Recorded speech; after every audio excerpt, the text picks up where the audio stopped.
What's going on, everybody? It's Warren. Welcome back to the Cosmic Wonder, where we talk all things Marvel and MCU. And since Spider-Man No Way Home came out and there have been talks about a fourth Spider-Man movie confirmed by Marvel Studios president Kevin Feige and executive producer at Sony Amy Pascal, fans have been wondering what exactly is this next film and other films going to be about. We've had somewhat of an idea thanks to the post-credit scene for Spider-Man No Way Home that involved a certain symbiote, but perhaps the next Spider-Man movie, the fourth Tom Holland Spider-Man movie, could be a lot bigger than we actually think, and perhaps Tobey and Andrew could be returning along with Tom Hardy. And I know what you're automatically thinking, all three Spider-Men versus Venom. No, that is not what we're going to be talking about in this video. But we will be talking about the symbiote god and a possible connection to Thor, Love, and Thunder. If even half of these rumors end up being true, this is going to make for one heck of a Spider-Man movie. And honestly, if they did this story right, it could even top Spider-Man No Way Home. And I'll explain why in this video. And of course, if you're new, be sure to subscribe and hit that notification bell so you don't miss out on any of the latest news. So I actually had this idea for some time now, ever since they announced that Gorr the God Butcher was going to be the main villain of Thor, Love, and Thunder. Combining this with something that we saw in Guardians of the Galaxy, this would actually line up and make sense for a perfect plot for Spider-Man 4. So since Spider-Man No Way Home came out, rumors have been going around that Tobey and Andrew aren't done as Spider-Man, their respective Spider-Mans. There's news that Andrew could possibly get the Amazing Spider-Man 3. There's news that Tobey Maguire might show up in Doctor Strange in the Multiverse of Madness. There's a lot of stuff going around. And I hope it's all true. I hope they return, but I hope they return for this movie with Tom Holland. I hope we get another Spider-Man team up again. And rumors going around right now say that that's what's going to happen, except they're not just going to be in the very end of this film. They're going to be with Tom Holland Spider-Man from the very beginning. The reason why is because of that post-credit scene where Tom Hardy's Venom is in the MCU, but then he gets taken back to his own universe, the Sony universe of Marvel characters. But a little piece of that symbiote stayed behind. This is where the problem starts. And it looks like this is where Andrew Garfield's Spider-Man is going to be getting his wish, where he said, "I want to fight an alien." Rumor has it that the three of them are not just going to go up against one symbiote, but a whole army of symbiotes and Knull, the creator of the symbiotes and the god of darkness. Now, hear me out for just a second, because I'm going to connect this to Thor, Love, and Thunder and Guardians of the Galaxy. And the comic book readers, I bet, already know where I'm going with this. So Knull originally was just chilling in the darkness in a place called the Abyss. It's a place that existed between the destruction of the sixth cosmos and the creation of the seventh cosmos. Then, one day, he was awakened by the light of creation when the Celestials began to create the universe, which is now the MCU, we would assume. And Knull, the god of darkness, didn't exactly like that.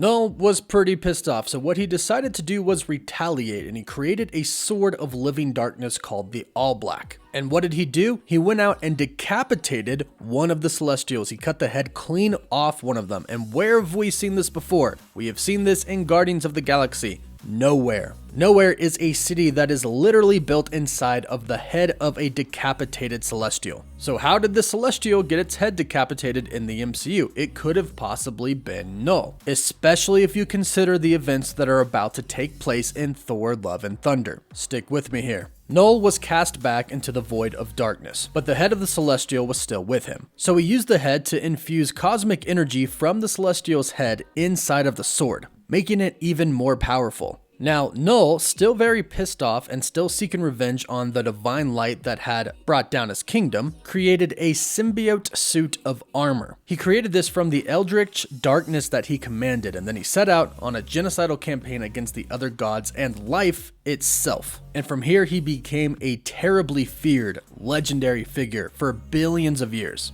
Now, at some point in time down the line, Knull engaged an army of gold-armored gods that had the power of the light, and he killed all of them but one. Now, Knull pursued this remaining survivor and managed to stab him, but he was also stabbed by the god's spear in the head, and they both fell down to a desolate planet. Now, one of the inhabitants of the planet saw the gods falling to the ground, and being impaled by the spear of the god, the all-black sword left Knull and went to this inhabitant of the planet, who is Gorr, who goes on to be known as Gorr the God Butcher, who is going to be played by Christian Bale in Thor, Love, and Thunder. Now, Gore goes on to be called the God Butcher because he uses the all-black sword to kill gods. And since they have announced that he is playing Gore the God Butcher, I'm assuming that he's gone around and killed some gods, presumably with the all-black sword. So we already have two major connections to Knull, the god of darkness and creator of symbiotes in the MCU here. Now, Knull's story isn't done. He doesn't die there. He actually goes on, and he kind of just forgets about the thief who stole his sword. He decides not to seek revenge. Now, eventually he realizes that he can create symbiotes out of darkness, and he uses them to attach to lesser life forms rather than eradicating them. And he creates these huge dragon symbiotes, but his reign comes to an end when he goes to Earth and he fights Thor. Thor defeats them by blasting them with divine light, and the symbiotes kind of shatter and fall apart, and they end up attaching to good people. And from here on out, the symbiotes actually kind of become good, and they actually attack Knull and they lock him away in the heart of their planet, which is called Clintar. And from there on out, they actually seek to be good and protect the cosmos and form a team called Agents of the Cosmos. Now, I'm thinking something like this could happen, except instead of Thor fighting these two dragons, it could actually be our three Spider-Men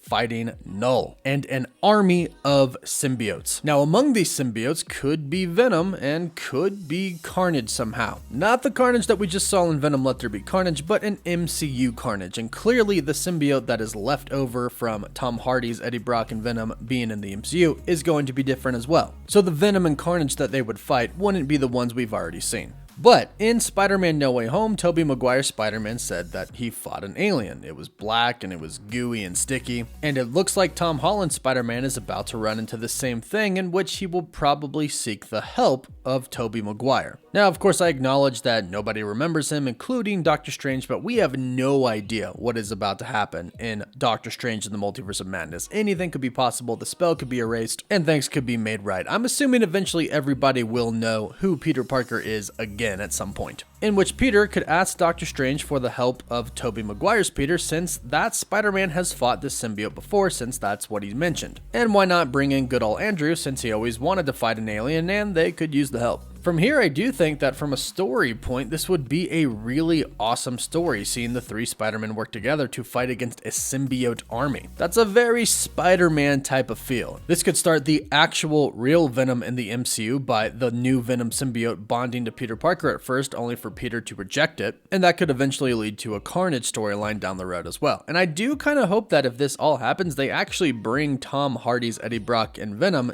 in the MCU to help them. After all, he was already in it before for like, we'll say it 5 hours or something like that. Why not bring him back? But let me know what you think about this in the comments down below. Is this a story that you would like to see for Spider-Man 4, or would you like to see it go in a different direction? Let me know, and don't forget to like the video and subscribe. And for live updates, you can follow me on Instagram and Twitter. As always, thank you all so much for watching. Woof woof.